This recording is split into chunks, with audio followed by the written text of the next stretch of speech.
For hundreds of thousands of years, humans believed the same thing. Ancient humans survived because they got lucky. Giant predators ruled the world, and our ancestors were just trying to hide, survive, and make it through another night.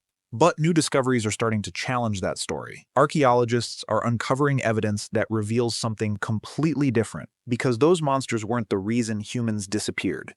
They might be the reason we became who we are. Let's start with a place. White Sands National Park, New Mexico. Today, this place looks almost lifeless, just a stretch of white, salty desert. But 20,000 years ago, it looked completely different. Back then, this was a wet, muddy landscape, and on that mud, someone left footprints.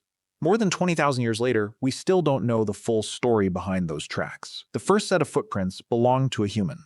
Small, light, nothing unusual about them. Then a second set appears. These tracks sink deep into the mud. Each print looks like a small crater. They belong to a giant ground sloth, a creature that disappeared thousands of years ago. It weighed several tons. Standing upright, it would have towered over a human. And then something strange happens. The two sets of tracks meet. If you'd asked anyone a few decades ago what happened next, they probably would have imagined the same scene. An ancient human comes face to face with a giant beast. The ending seems obvious. The human runs, the giant follows. Because in our minds, that world belonged to giants. Humans were just prey. So when archaeologists first discovered these tracks, that's exactly what they expected. A chase. But then they followed the sloth's path further, step by step. And what they found didn't match the story at all. Sloth stops. Its path suddenly becomes chaotic. It changes direction again and again. It even starts circling in place. Then it suddenly turns around and heads the other way. If this really was a hunt, shouldn't the ancient human be the one running?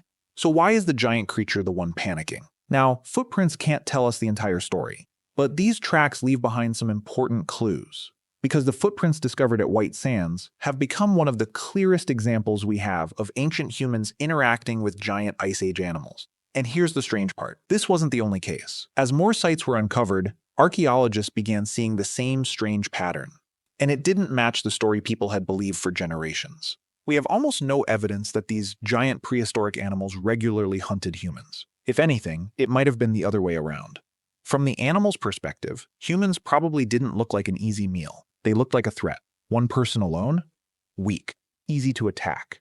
But 10 or 20 of them standing together? That's a completely different story. They shouted together. They moved as a group. They threw rocks. They carried spears with sharpened stone points. Getting close to a group like that was a serious risk. But here's the thing. Even spears weren't what truly kept these animals away. What changed everything was something they had never seen before. Because now, humans were holding a piece of the sun in their hands. Fire. Almost everyone knows this story. Humans learned to use fire.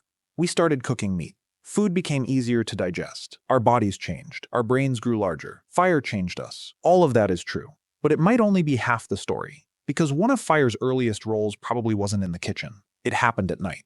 Archaeologists have noticed something. In many early campsites, fire wasn't placed off to the side. It was often right in the center of camp, or near the mouth of a cave.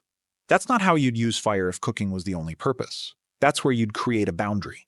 Something separating your world from the darkness outside. Picture it. No lights anywhere. A dark, open plain. A mammoth has just gone down. Ancient humans drag it back to camp.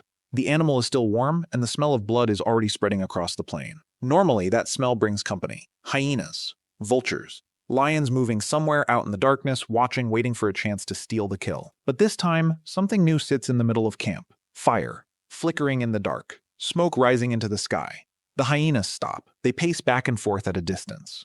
A lion lifts its head, stares at the light for a long moment, and walks away. Maybe that was the first time the night didn't fully belong to predators anymore. Because fire didn't just change the world around us. It changed how predators behaved. From that moment on, fire wasn't just light. It started answering a much bigger question. Who controls the dark? Humans could finally protect their food, protect their camp, sit around the fire and look out into the night. And out there, for the first time, those eyes in the dark stayed back, beyond the edge of the light. If you think fire was enough, our ancestors didn't. Fire kept predators away. But it also changed the way humans looked at them. We stopped asking how to escape these animals. We started asking a different question. How could we use them? Because even after they died, they still had more to offer. Their bones, their hides, their tusks, their bodies provided almost everything humans needed to survive. Picture the Siberian tundra, a blizzard tearing through 40 below. No trees, no rocks, nothing but wind cold enough to split your skin. It doesn't seem like a place humans were meant to survive. But more than 40,000 years ago, they did. They figured out a way. They built their homes out of mammoth bones. It sounds like a legend, but it's real. Archaeologists have found these ancient bone houses across Ukraine and Eastern Europe. Picture it. You look up. Your roof isn't made of wood. It's made of giant mammoth ribs, curved together like a massive umbrella, keeping the snow above your head. Turn around. The walls are built from stacked mammoth skulls. In the middle of the Ice Age, humans didn't run from these giants. We started living inside what was left of them. At night, mammoth bones sheltered you while you slept. Step outside, and mammoth fur wrapped around your body. In your hands, a spear tipped with carved ivory. Maybe that wasn't the biggest change. The real change was this. Even after they died, these animals kept us alive. Piece by piece, a giant's body became part of everyday human life. And this story goes back even further. About 1.5 million years ago, in the river valleys of East Africa, our ancestors picked up a broken hippo bone and shaped it into a tool. That's when something changed. The other creatures sharing this world weren't just something to avoid. They were something we could use. Humans weren't always at the top. We didn't have claws. We didn't have fangs. We weren't stronger than anything around us.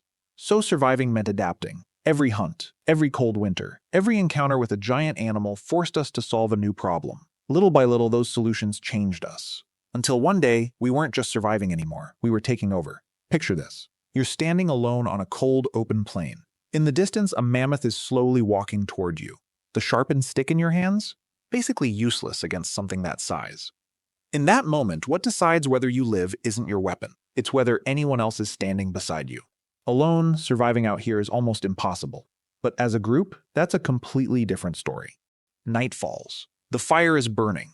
Someone runs back into camp, still catching their breath. There's a lion by the river, he says. Stay away from that side today. Someone else speaks up. I saw fresh tracks to the east earlier today. A third person says nothing. He just sits there, quietly putting the pieces together, thinking about where everyone should go tomorrow. This wasn't just small talk. This is when the campfire became more than a source of light. It became a place where people shared information. Slowly, our ancestors realized something. The most dangerous thing in this world wasn't running into a giant predator. It was facing one alone. That feeling never really went away. Why do we scan a crowd of strangers for one familiar face? Why does being alone for too long make so many of us uneasy? That pull toward other people might go all the way back to a time when everyone lived by one simple rule. Don't be the one who gets left behind. Eventually, the Ice Age ended. The mammoths disappeared, the saber-toothed cats disappeared. The giants that once ruled the land became nothing more than bones behind glass. Forests turned into cities. Streetlights pushed back the dark. It looked like humans had won. Like danger had finally disappeared. So why do you still get nervous in the dark? Why, when you're walking down a quiet street and hear a noise behind you, do you still turn around instantly? Why does your brain always jump straight to the worst-case scenario? The answer might be stranger than you'd think. Your brain was never designed to make you happy. It has one job: keep you alive. Psychologists call this negativity bias. Our brains are wired to notice danger first, because a long time ago, missing one threat could get you killed. Hundreds of thousands of years ago, that instinct kept our ancestors alive. And somehow, it's still doing that same job today. The monsters are gone, but what they left behind is still here. The survival system they left behind is still wired into your brain. So when you're afraid of the dark, when you turn around after hearing a sound behind you, when your mind immediately imagines the worst, that's not your brain malfunctioning. That's an echo from a forest that disappeared a long time ago. And somehow, it's still living inside your head.